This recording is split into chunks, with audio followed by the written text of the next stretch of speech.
이럴 수가. 세상에. 맙소사, 맙소사. 좋아. 바로 여기군. 이미 잡았어. 알았어. 클리어 플레이스 아파트 3동 1층 2021년 9월 9일 유타주 클리어필드에서 겁에 질린 한 남성의 911 신고 전화로 론 울프 역사상 가장 끔찍한 추격전이 시작됩니다. 제 동생이 방금 저희 집에 나타났어요. 당장 경찰을 보내주세요. 조셉 맨하트입니다. 총기를 소지했고 완전 무장 상태예요. 지금 현관문 바로 앞에 있어요. 저도 만약을 위해 총을 준비했고요. 조셉 앤서니 맨하튼은 경찰이 이미 수배 중인 인물이었습니다. 체포영장이 발부된 데에는 그럴 만한 이유가 있었죠. 그는 오랜 폭력 전과를 가지고 있었습니다. 빨리 와주세요. 서둘러요. 저희 집에 침입하려고 해요. 네, 무서우시겠지만 경찰이 가고 있습니다. 알았어요. 빨리 와주세요. 자신의 가족을 경찰에 신고할 정도라면 이 상황을 심각하게 받아들여야 합니다. 실제 큰 문제가 있을 수 있다는 신호죠. 방금 집 옆쪽으로 갔어요. 윗문으로 들어오려는 건지 뭔지 모르겠어요. 네, 문을 부술 듯이 두드리다가 뒤쪽으로 돌아가는 것 같아요. 네. 곧 경찰이 조셉을 체포하고 가족을 보호하기 위해 현장으로 출동했습니다. 하지만 그들이 도착했을 때 조셉은 이미 한 발 앞서 있었습니다. 카메라 녹화 중이지? 응? 용의자가 집 앞에 있는 걸 봤지만 지금은 보이지 않았습니다. 그래서 그가 어디에 있는지 확신할 수 없었죠. 살짝 엿볼 수 있을까? 뒷마당이 보이는지 확인해봐. 방금 집주인이랑 얘기했는데 총은 다 치웠대. 차를 안 몰았다면 담을 넘어 저 창고에 숨었을 가능성이 커. 스완슨이 그쪽을 보고 있어. 그러니 가장 좋은 방법은 문을 두드려 안으로 들어가는 거야. 집을 통과해서 창고를 수색하자. 그들은 다음에 무슨 일이 닥칠지 모른 채 조심스럽게 집 뒤편으로 이동했습니다. 오두막 뒤는 깨끗해. 내가 지목하기 전에 말이야. 현관문 말인가? 좋아, 이쪽으로 돌아가자. 여긴 이상 없어. 문이 부서져 열리기를 기다리고 있었죠. 그가 총을 쏘며 나올지 알 수 없었습니다. 제가 그 창고 문을 열어야 했어요. 정말이지 가장 긴장되는 순간이었죠. 만약 그가 안에 있다면 바로 여기다. 여기서 총격전이 벌어지겠구나 생각했습니다. 그래서 제가 앞장서겠다고 했죠. 알겠습니다. 경찰이다. 안에 누구 있나? 경찰이다. 누구 없나? 손 보여. 나와. 상자 뒤가 안 보여. 좋아. 진입하자. 왼쪽 조심해. 내가 오른쪽을 맡을게. 준비됐어. 손 들어. 누구 있나? 부지 구석구석을 샅샅이 뒤졌지만 조셉은 어디에도 없었고 공포감은 커져만 갔습니다. 이상 없음. 좋아. 여기엔 못 들어왔군. 아마 우리 중 한 명 옆을 지나쳐 운전해 갔을 거야. 더 이상 따라갈 단서가 없자. 열자. 경찰은 올바른 방향을 가리킬 단서를 찾기 위해 동네를 탐문하기 시작했습니다. 그리고 얼마 지나지 않아 인근 CCTV에서 조셉이 집을 나와 현대차를 타고 달아나는 모습을 포착했습니다. 밤이 깊어질 무렵 경찰은 그의 차가 인근 고속도로에서 목격되었다는 소식을 접했습니다. 그는 이미 차량 헤드라이트를 끈 상태였습니다. 밤의 어둠 속으로 사라지려는 시도였고 경찰의 좌절감만 더할 뿐이었죠. 그때 아데어 경관이 저희 주 도로 중 한 곳에서 그를 발견했습니다. 용의자와 차량 추격전을 벌이기에 좋은 조건이었어요. 그는 잡히지 않으려고 필사적이었습니다. 용의자 차량 밑에서 불꽃이 튀기 시작했죠. 조셉의 차는 과열되어 고장나기 직전이었습니다. 다른 선택지가 없자 그는 인근 공업지대로 재빨리 도망쳤습니다. 경찰은 그를 놓쳤고 저는 공업지대로 들어오고 나가는 모든 길을 차단하기 위해 부대들을 조율하기 시작했습니다. 그리고 용의자를 찾기 위해 체계적인 수색을 한 후에 차량이 버려졌을 수 있습니다. 포위망을 좁히기 시작하면 제 경찰견을 투입할 수 있습니다. 차가 충돌한 것처럼 보였어요. 그래서 저는 포위망을 조금씩 좁히기 시작했습니다. 제대로 수색하고 차량을 확인하고 경찰견으로 추적할 수 있게요. 버려진 차와 도주 중인 조셉. 경찰은 단서가 거의 없는 상황이었지만 그때 한 남성이 바로 근처에서 끔찍한 총격 사건이 있었다고 신고했습니다. 유틸리티 트레일러입니다. 방금 한 여성이 정문으로 걸어 들어왔는데 차를 도난당했고 총에 맞았다고 합니다. 차종이 뭔가요? 온몸이 피투성이에요. 진정하세요. 괜찮습니다. 저희가 그 지역에서 이 남자를 찾고 있습니다. 차종이 뭔지 알려주던가요? 무슨 차죠? 즉시 경찰은 구급대원을 불러 여성의 안전을 확보하고 현장을 통제했습니다. 치료가 끝난 후 그녀는 당시 상황을 설명하기 시작했습니다. 무슨 일이 있었는지 말씀해 주시겠어요? 차 안에서 그 사람이 퇴근하기를 기다리고 있었어요. 정확히 어디서 내릴지 몰라서 바로 저기 두 번째 자리에 있었죠. 네. 차에 앉아 문을 잠그고 있었는데 지금 생각해보니 그가 제 차 문을 열려고 했던 것 같아요. 저는 반쯤 졸고 있었고요. 그래서 몸을 일으켰어요. 소리를 들었을 때 저는 그냥 그 사람이 퇴근해서 차에 타려는 줄 알았어요. 그래서 일어나 앉았는데 그가 담배 있나요? 아니, 라이터 있냐고 물었어요. 죄송해요. 저는 창문을 이만큼만 내렸어요. 라이터를 건네줬고 그가 다시 돌려주더니 창문으로 총을 들이밀었어요. 저는 창문을 올리면서 소리를 지르기 시작했죠. 그는 나 총 있어 라고 말하며 총을 꺼냈고 저는 계속 소리를 지르며 도망치려 했어요. 그러자 그가 창문을 향해 총을 쐈어요. 그리고 문을 열고 바로 빠져나왔어요. 그가 쐈을 때 앞 유리창이었나요? 아니면 뒤쪽? 네, 제 창문이었어요. 운전석 쪽 창문이요. 여성의 진술을 확보한 고든 경관은 차량 정보를 시스템에 등록하여 일치하는 모든 차량을 추적할 수 있도록 조치했습니다. 몇 시간 후 레이더에 도난 차량이 포착되었고 메나트가 총으로 위협해 훔친 바로 그 차량임이 확인되었습니다. 저는 경광등과 사이렌을 켜고 따라잡으려 했습니다. 그가 속도를 줄이거나 멈추지 않을 거라는 건 명백했죠. 네, 저보다 약간 앞서 있었지만 저희를 볼 수는 있었을 겁니다. 차량이 유타 고속도로 남쪽으로 질주하자 고든 경관은 유타 고속도로 순찰대에 연락해 추격 상황을 보고했습니다. 곧바로 고속도로 순찰대는 스팅어를 배치하여 차량 타이어에 구멍을 내고 차를 멈출 계획을 세웠습니다. 현장에 있는 다른 순찰대원들과 스파이크 스트립 배치를 조율하고 있습니다. 남쪽 방향 휴게소를 지나고 있으니 다시 도로로 유도해야 합니다. 스파이크 준비. 남쪽 방향 스파이크 성공. 셰퍼드. 아주 좋아. 스파이크 성공. 그런 것 같습니다. 그 지역을 통과하는 게 뭐죠? 그가 스파이크를 망가뜨렸습니다. 1마일도 채 가지 못해 조셉의 차가 멈춰 섰습니다. 시속 80마일로 달리다가 여기서 멈추려고 합니다. 지원 병력이 필요합니다. 고든 경관이 그를 세우고 체포하기도 전에 조셉은 차를 멈추고 고속도로를 가로질러 달아났습니다. 고속도로를 가로질러 달아납니다. 그가 고속도로를 건너고 있습니다. 북쪽 차선에 있습니다. 북쪽 차선에 있어요. 빨간 재킷, 머리 보여. 차가 가로지르는 소리가 들립니다. 제가 잘못 들었나요? 대형 트럭에 치이려고 하는 것 같았습니다. 손 보여. 움직이지 마. 저기 저 울타리 뒤에 뭐가 있는지 말해. 주소가 뭐든 간에 저게 뭔지 모르겠어. 경찰은 조셉이 울타리를 넘어 인근 주택가로 들어갔다는 것을 깨닫고 긴급함을 느꼈습니다. 그를 빨리 막지 않으면 누구든 그의 다음 표적이 될 수 있었습니다. 네, 여기서부터 시작하죠. 104번. 도로 진입로 한 차선을 막았습니다.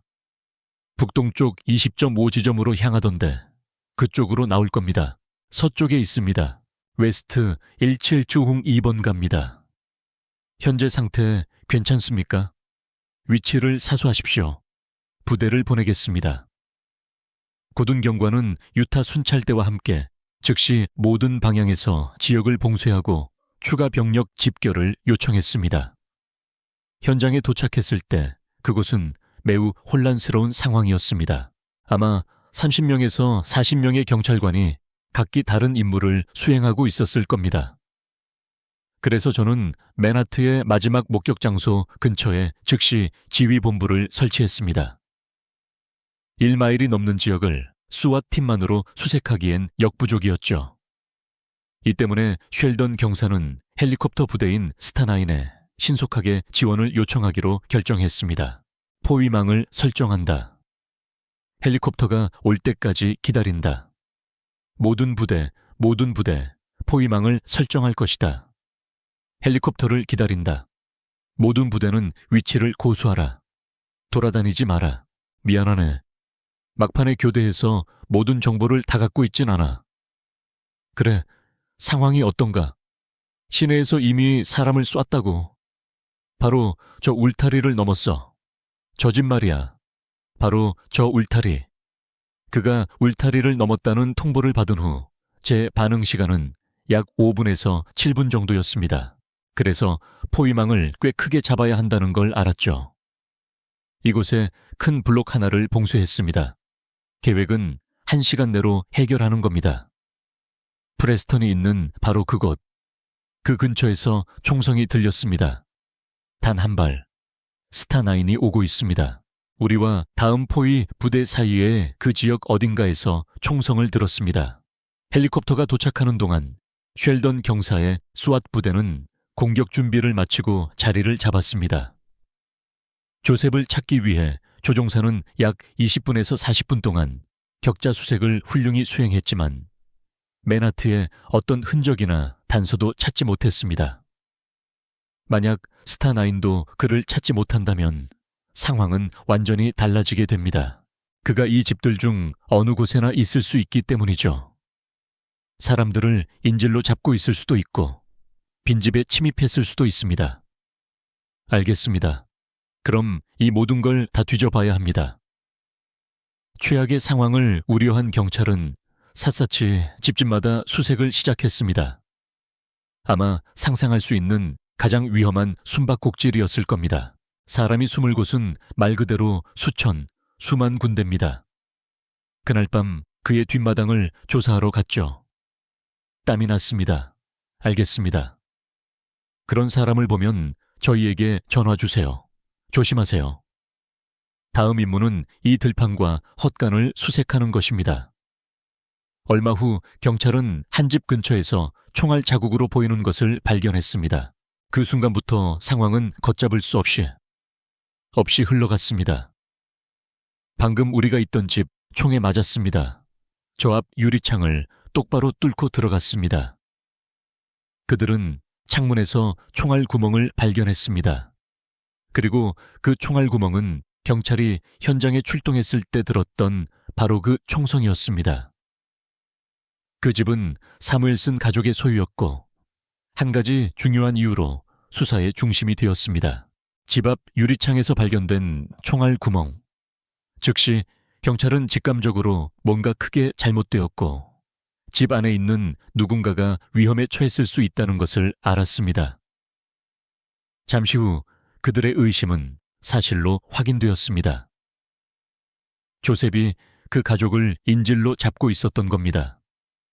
최우선 전술부대, 최우선 통신, 집을 나온 시민으로부터 정보 입수. 몇 시간 동안 인질로 잡혀 있었다고 함. 아침이 밝아올 무렵 조셉은 사무엘슨 가족의 아버지인 크리스를 총으로 위협해 출근하도록 풀어주었습니다. 의심을 사거나 경찰에 알리는 것을 피하기 위한 계산된 행동이었죠. 피해자의 아내, 딸, 그리고 딸의 남자친구가 모두 소파에 있습니다. 용의자는 소파 바로 뒤 의자에 앉아 있습니다. 다른 딸, 또 다른 딸이 아래층에서 자고 있습니다. 몇 분 안에 깨어날 겁니다. 가족들을 이런 사이코패스와 남겨두고 무슨 일이 일어날지, 이 상황이 어떻게 흘러갈지 알 수 없었습니다. 상상할 수 있는 최악의 상황이었죠. 하지만 무엇이 조셉을 이토록 필사적인 행동으로 내몰았을까요? 포식자를 쫓던 추격전은 어쩌다 끔찍한 인질극으로 번졌을까요? 모든 것이 왜 시작되었는지 이해하려면 추격전이 있기 몇 시간 전으로 거슬러 올라가야 합니다. 초저녁, 용의자는 다시 동생의 집 앞에 나타났습니다. 집주인은 경적을 울리며 도움을 청했죠. 그가 모두가 밖으로 나오고 경적 소리를 듣자 돌아서서 도망쳤습니다. 네, 집주인은 여기 있고 안전하지만 몹시 두려워하고 있습니다. 동생이 유타 경찰에 첫 911 신고를 한 지 불과 몇 시간 만에 조셉이 예기치 않게 다시 나타났습니다. 경찰은 순찰을 위해 다시 그 동네로 이동했죠. 그가 다시 집으로 돌아올 거라는 징후는 없었습니다. 그 지역에서 이동했지만 자정이 다가오면서 같은 번호로 또 다른 911 신고를 받자 그들은 냉혹한 현실을 마주했습니다. 911원입니다. 제 시동생이 지금 저희 집에 와 있어요. 알겠습니다. 가고 있습니다. 정확히 어디에 있는지 말씀해 주세요. 밖을 돌아다니고 있었어요. 네. 경찰이 오고 있다면 경찰견도 오고 있습니다.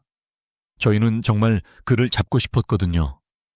그를 잡기 위해 필사적으로 경찰은 다시 동생의 집으로 달려갔지만 조셉을 놓쳤다는 사실만 확인했습니다. 간발의 차로요. 그는 또다시 빠져나갔습니다. 조셉은 단순히 경찰로부터 도망치려던 것이 아니었습니다. 그는 어떤 대가를 치르더라도 완전한 자유를 원했죠. 사무엘은 가족 전체를 인질로 잡는 것은 그의 원래 계획에 없었을지 모르지만 자유를 얻기 위한 필사적인 수단이 되었습니다. 인질 상황이 발생했다는 통보를 받자마자 저는 인질 협상팀에 연락했습니다. 집이 포위되었는지 확인하고 전방 관측 요원이나 저격수와 같은 추가 자원을 배치하기 시작합니다. 이런 상황에서는 용의자가 정말로 인질을 잡고 있는지 무장했는지 그리고 그의 행동이 가중 중범죄와 같은 심각한 범죄에 해당하는지를 평가하는 것이 중요합니다. 이 모든 조건이 충족되면 최종적으로는 공개 사살 권한을 의미하는 치명적인 무력 사용이 허가됩니다. 저는 스와트 저격수입니다. 10년간의 경찰 생활 동안 공개 사살 권한을 부여받은 것은 그날이 처음이었습니다. 바로 지금요. 좋아. 모두들 우리가 여전히 우위에 있는지 확인하자. 협상가들이 현장에 도착했을 때 그들은 집안에 숨어있는 가족들과 문자 메시지와 전화로 소통하기 시작했습니다. 그리고 갑자기 이 대화 중 하나에서 누군가가 뒷문에서 잠시 밖을 내다보는 것이 목격되었습니다. 지체할 시간 없이 저격수들은 즉시 행동할 준비를 하고 집 뒤편으로 신속하게 이동했습니다. 저희는 북동쪽에 있는 첫 번째 은신처에 도착했습니다. 그곳에서 집의 뒷면을 볼 수 있었죠.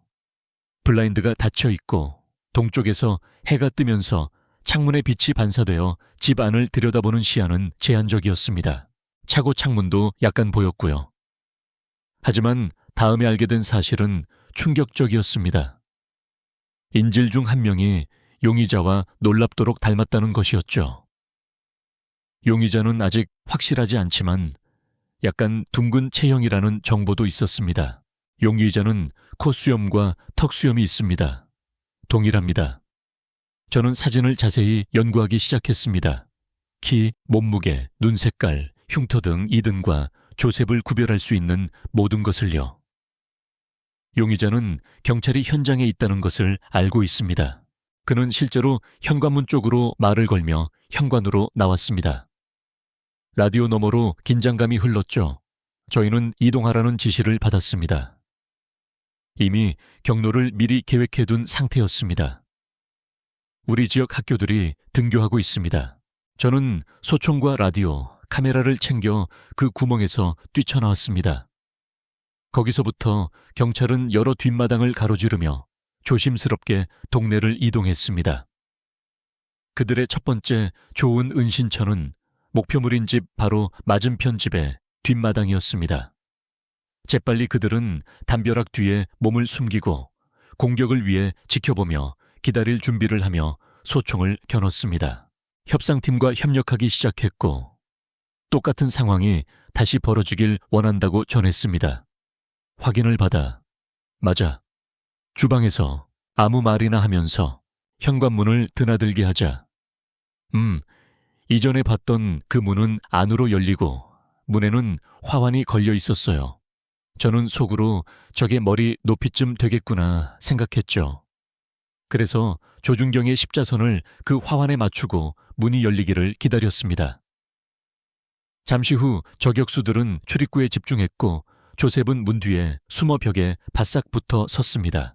그는 혼란스러운 상황을 파악하려는 듯 혹은 자신이 다른 사람들을 위해 놓은 치명적인 덫에서 벗어날 마지막 방법을 찾으려는 듯 조금씩 조심스럽게 밖을 엿보고 있었습니다. 이제 그에게 포위망이 좁혀지고 있었죠. 그 순간 저는 인질들이 풀려나지 않을 거라는 걸 알았습니다. 그들은 문턱을 넘으려는 어떤 노력도 하지 않았어요. 공포에 얼어붙어 있었죠. 그 순간 저는 사격하기로 결심했습니다. 그래서 저는 자리에서 나왔습니다. 그래서 저는 총을 쐈고 총알이 명중하는 것을 볼 수 있었습니다. 우리 위에서요. 하지만 문이 닫혔습니다. 제가 그 인질들을 죽음으로 내몬 것은 아닌지 알 수 없었습니다. 저격수가 쏘면 인질도 죽고 경찰도 죽을 수 있습니다. 문은 닫혔지만 이제는 죽기 아니면 살기인 순간이었기에 오래가지는 않았습니다. 내 말 들리나? 저거야. 잡았다. 멈춰. 잠깐. 한 명 더. 경찰이다. 경찰. 들어올려. 거기. 우리 진압 부대다. 바로 위야. 맞아. 좋아. 들어갈 시간이야. 좋아. 어느 부서 경찰인지 확실하군. 어디? 더 이상 남은 인질이 없는지 확인하기 위해 집을 철저히 수색한 후 사무엘슨 가족은 차례로 밖으로 호송되었습니다. 잡았다. 그를 잡았어. 손들어. 무덤으로 끝나네. 내 말은 그게 절대 통하지 않을 거라는 뜻일지도. 확실해? 응. 내 있는 곳으로 오고 있군. 그래서 그랬던 거구나. 3명. 알았어. 다른 거 있나? 켜져 있나? 잠깐. 이봐. 뭔가 찾았어. 이쪽은 이상 없어. 안 돼. 나 부상당했어. 던질 거야. 안 돼. 내가 치료해 줄게. 좋아. 거기. 가족이 안전하게 나온 후 부상당한 조셉 맨하튼은 헬리콥터로 병원으로 이송되었으나 안타깝게도 나중에 사망했습니다. 저희는 인질 구출 사격을 수천 번 훈련했지만 방가쇠를 당긴 후에 몇 년에 대해서는 훈련받지 못합니다. 하지만 그건 올바른 일이었다는 것을 압니다.